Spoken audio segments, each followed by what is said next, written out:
En 1982, le peuple français découvre le nouveau timbre dit d'usage courant, la Nouvelle Marianne. Elle est choisie par le nouveau président. C'est une tradition. Tous les présidents élus de la Ve République l'ont fait. Mais François Mitterrand, de même Valéry Giscard d'Estaing avant lui, ont porté une attention particulière au choix du visage de celle qui va symboliser leur septennat. Giscard a choisi sa Marianne dans ce tableau célèbre de David.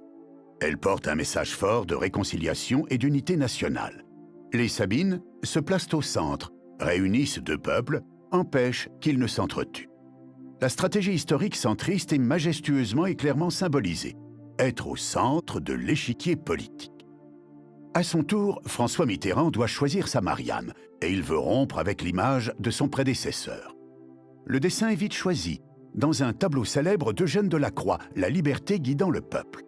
La préférence du président se porte sur une des images les plus fortes de la représentation républicaine, une ode à la gloire du noble, beau et grand peuple citoyen.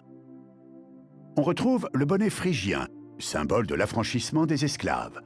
La jeune femme représentée incarne la révolte, entraîne avec elle le peuple vers la victoire, brandit fièrement le drapeau aux couleurs nationales. Nous sommes les 27, 28 et 29 juillet 1830. En 3 jours, l'impopulaire roi de France, Charles X, qui souhaite remettre en cause les acquis de la Révolution, va être renversé. Le peuple s'est soulevé. Louis-Philippe d'Orléans sera désormais roi des Français. C'est cet événement de l'histoire que le président Mitterrand choisit pour symboliser son septennat.